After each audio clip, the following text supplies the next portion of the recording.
Hello everyone. इस video में हम बात करेंगे अबाउट टू का यूज़ कहाँ, कैसे और कब किया जाता है। इसके पहले मैं आप लोगों से एक क्वेश्चन पूछूं, यूज़ कहाँ, कैसे और कब किया जाता है।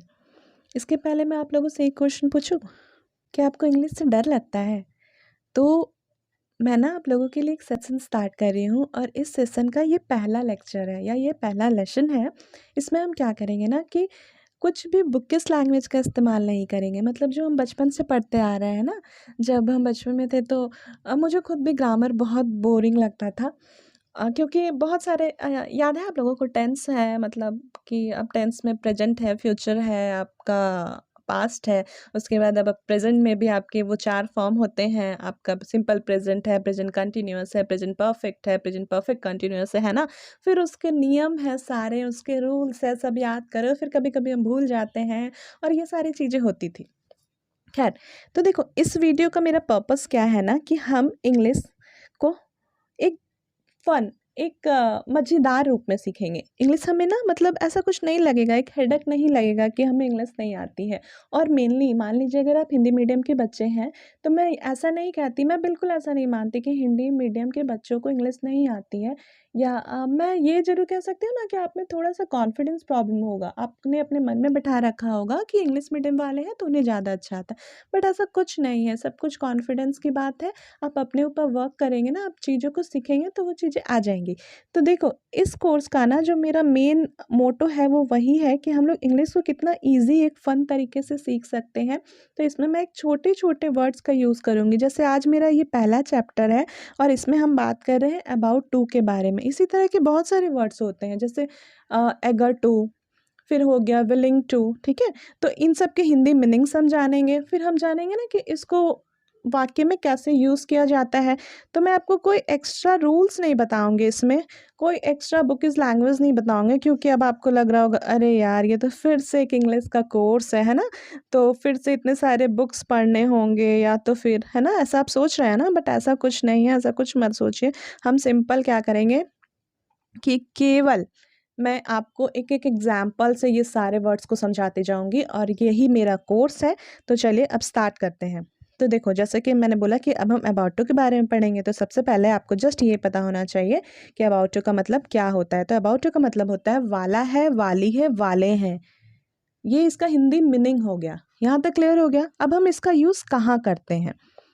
इसके पहले कुछ छोटी-सी बात, चूँकि हम सेंटेंस पढ़ तो रहे हैं ना, अब एकदम ऐसा तो नहीं है ना कि मैं भी मतलब जो है नियम मैं भी वही बुक से ही पढ़ा रही हूँ, बट मैं उसे ना बहुत क्रिप्स फॉर्म में पढ़ाऊँगी। मैं आपको बहुत ही ईज़ी तरीके से पढ़ाऊँगी ताकि आपको चीज़ें ऐसा ना लगे कि हम वही किताब रट रहे हैं, ठीक है? बट कुछ बेसिक्स तो हमें पढ़ने ही पड़ेंगे, ये हम जानते भी हैं वैसे कि अब देखो यहाँ भी मैं आपको ये नहीं पढ़ा, जैसे अब है ना कि सिंगुलर, प्लूरल ये कहाँ लगते हैं, कैसे लगते हैं, तो इसमें डिटेल में हम बाद में बात करेंगे। अभी क्या है कि ये तो थोड़ी बेसिक है जो आपको पता होनी चाहिए कि आई के साथ हम एम लगाते हैं।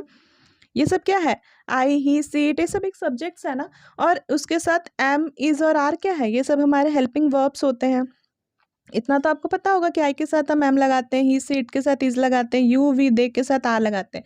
अगर इतना भी नहीं पता है ना, तो फिलहाल के लिए मैं कह रही हूँ ना, आपको कुछ अभी समझना नहीं है, मतलब कुछ ऐसा रटना नहीं है। बस देखो दिमाग में बिठा लो कि इतना ये होता है भई, ये कंक्रीट रूल है ना? तो अब देखो उसको कैसे हम आगे यूज़ करेंगे। मान लो, और अब आ गया बात अबाउट टू का। हम अबाउट टू के बारे में पढ़ रहे हैं। कोई मैं बड़ी-बड़ी नियम नहीं बताऊँगी, रूल्स नहीं बताऊँगी, सिंपल आप देखो मैंने आपको बता दिया अबाउट टू का हिंदी मीनिंग होता है, वाला है, कुछ भी रहे।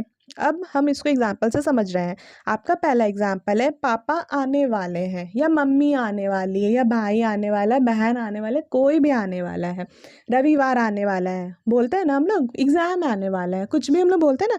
तो इससे आपके माइंड में बस ये क्लिक होना चाहिए, वाला है मतलब अरे ये तो मैंने कहीं सुना था।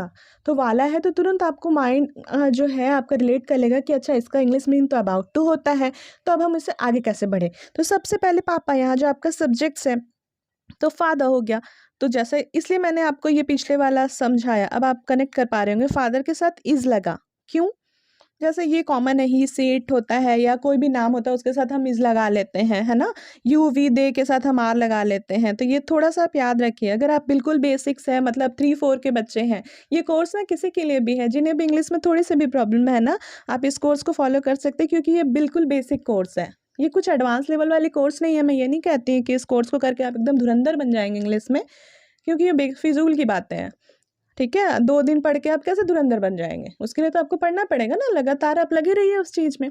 बट हाँ, मैं इतना ज़रूर कह सकती हूँ कि आपके ग्रामर्स में ना आपको कॉन्फिडेंस आ जाएगा। आप जब उस इंग्लिश को लिखेंगे या कहीं से सुनेंगे या कहीं सुन पा रहे होंगे ना, तो आपका माइंड तुरंत उसे रिलेट कर लेगा कि अच्छा यहाँ ये वर्ड था इसलिए हमने यहाँ अबाउट टू लगा लिया है या गो टू लगा लिया है। इस तरह से आपको इंग्लिश समझ में आ जाएगी और लगेगा कि अरे! हम तो इंग्लिश खेलते-खेलते इंग्लिश को सीख गए हैं।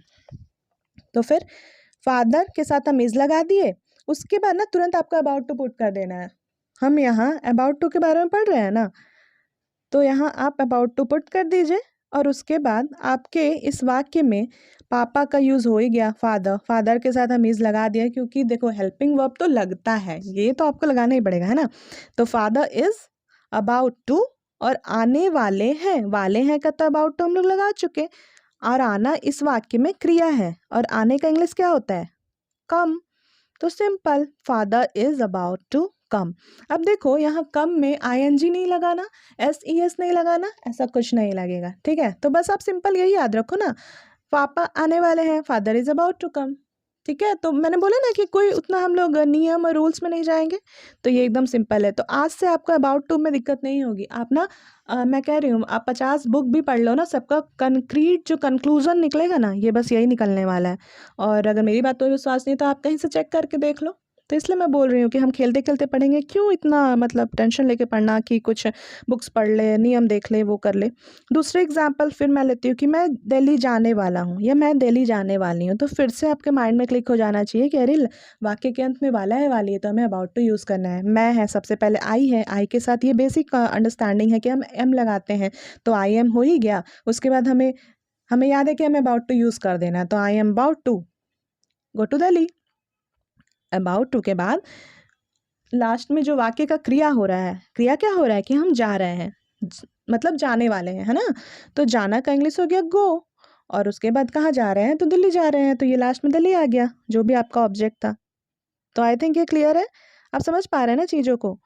कुछ रूल्स मत याद करिए, सिंपल। पापा था तो फादर है, उसके साथ इज लगेगा, हेल्पिंग वर्ब लगाना ही पड़ता है भाई, ये तो बचपन से पढ़ते हुए आ रहे हैं। इसके बाद हम क्या करेंगे, अबाउट टू को जस्ट उसके बाद ही प्लेस करना है, इसे बस दिमाग में बैठाना है। ये सारी चीज़ें जो है ना, इसी से आपको खेलना है। हमें तुरंत मतलब माइंड में रखना है कि जब भी सब्जेक्ट आ जाए उसके साथ हम अबाउट टू को बैठा देंगे और उसके बाद जो भी क्रिया होती है उसे हम लगा देंगे, काम खत्म, हमारा सेंटेंस बन गया। हम अबाउट टू कहाँ लगता है, कब लगता है, क्यों लगता है, हम सीख गए हैं। और जहाँ भी अबाउट टू का यूज़ होगा वहाँ एस यस नहीं लग रहा है सेंटेंस में, तो देखो ये कन्फ्यूज़न अपने आप क्लियर हो गया, कोई आईएनजी नहीं लग रहा है, ये कन्फ्यूज़न अपने आप क्लियर हो गया। समझ रहे हैं ना चीज़ों का आप, तो बस आप ऐसे बढ़ते चले जाइए, आपको चीज़ें समझ आने लगेगी। मैं मूवी देखने जाने वाला हूँ, I am about to watch a movie. मैं है तो आई एम हो गया।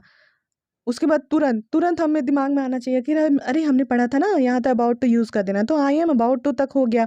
अब इस मूवी में क्रिया क्या है, मूवी तो मान लो ठीक है ये हमारा ऑब्जेक्ट है, बट हम देखने देखने जा रहे हैं ना, तो देखना हमारा यहाँ क्रिया है। तो I am about to watch है और जो देखने जा रहे हैं, मूवी देखने जा रहे हैं, उसे आप लास्ट में लिख दो। समझ गए? इसी तरह से तुम छुट्टियों पर जाने वाले हो, तो आप लिखेंगे, अब तुम आ गया, तो तुम के साथ हम क्या लगाते हैं, तुम के साथ हमारा आर लगता है। ये भी बेसिक्स है, वही हम इसलिए मैंने आगे आपको पढ़ाया है ना? ये देखो ये वाली चीज़ है, इसको याद रखना। ये मैंने बहुत शॉर्ट फॉर्म में लिखा है, ये बहुत लेंदी होता है ऐसा, मुझे लगा कि उतना तो आपको आता ही होगा। तो चलो, तुम छुट्टियों पर जाने वाले हो, तो यू के साथ हम आर लगा दिए, तुरंत हमें अबाउट टू को पुट कर देना है, तो यू आर अबाउट टू, यहाँ तक का तो हमारा काम ही खत्म हो गया। उसके बाद छुट्टियों पर, छुट्टी को अभी जाने दो, जा रहे हैं, तो सबसे पहले तो हम अपना क्रिया लगा लिए गो, कोई आईएनजी ईएस का चक्कर नहीं है, नहीं लगेगा। अबाउट टू जहाँ रहता है वहाँ हम आईएनजी या एस ईएस नहीं लगाते हैं, तो you are about to go on holiday, holiday पर, छुट्टियों पर तो पर का तो ऑन होता है ना इंग्लिश, और फिर हॉलीडे लास्ट में आप लगा दो, तो you are about to go on holiday, है ना? और उसी तरह से फिर मैं तुम्हें एसएमएस भेजने वाला हूँ या तुम मुझे एसएमएस भेजने वाली हो, तो फिर से माइंड में तुरंत क्लिक हो जाना चाहिए कि अच्छा यहाँ लास्ट में वाला है वाली है, तो मैं है सबसे पहले तो आई लग गया, आई के साथ एम हो गया, फिर वाला हूँ वाली है तो अबाउट तो यहाँ पुट कर देना है, और उसके बाद तुम्हें एसएमएस भेजने वाला हूँ। तो इस वाक्य में क्रिया क्या हो रही है? क्रिया हो रहा है भेजना। भेजना का इंग्लिश होता है सेंड। सेंड का कोई ना पास्ट फॉर्म लगाना है ना सेंट, SENT इसका होता है ना, कोई ना पास्ट फॉर्म लगाना है ना फ्यूचर लगाना है ना सिंपल। भेजने का इंग्लिश होता है सेंड, प्रेजेंट में आपको सेंड लगा देना है। यू SMS, तुम्हें का इंग्लिश तो यू ही होता है ना, और SMS हम भेज रहे हैं तो SMS के आगे ये लगता है ये आर्टिकल्स है। अगर ये आर्टिकल्स वगैरह जब मैं पढ़ाऊंगी ना तब मैं ये आपको समझा दूंगी कि ए कब लगाते हैं, एन कब लगाते हैं, द कब लगाते हैं। बहुत ईजी, समझिए, इसे हम खेल खेल के पढ़ेंगे, ठीक है ना। तो आज आपको बस इतना सा ध्यान रखना था कि जब भी कोई वाक्य के अंत में वाला है, वाली है, वाले हैं आते हैं तो हम अबाउट टू का यूज़ करते हैं। हम सबसे पहले सेंटेंस पे फोकस कर लेंगे कि हमारा जो भी सब्जेक्ट्स दिया हुआ है उसके साथ अपना हेल्पिंग वर्ब लगा के रेडी रहेंगे। उसके बाद तुरंत अबाउट टू को पुट कर देना है। उसके बाद बस चेक कर लेना है कि हमारा जो वाक्य है, मैंने मेरे कहने का मतलब यही था कि आने मतलब आना। मैं मूवी देखने जाने मतलब जाना, सिंपल जो आपका क्रिया हो रहा है, आना जाना। आना का होता है कम, जाना का होता है गो। देखने, बट यहाँ तो आपका देखना क्रिया था तो इसीलिए यहाँ वॉच लगाया मैंने, समझ रहे हैं आप। वॉच अ मूवी है ना, I am about to watch a movie भी आप लिखेंगे तो ये सही है। उसके बाद फिर वही है कि आप छुट्टियों पे जाने वाले हो तो यहाँ फिर से आप देख लीजिए कि आपका क्रिया जो है यहाँ गो है। तो इसी तरह से ये चीज़ें एकदम क्लियर है। आई थिंक है कि आपको ये वीडियो अच्छा लगा होगा। मिलते हैं नेक्स्ट वीडियो में, तब तक के लिए थैंक यू।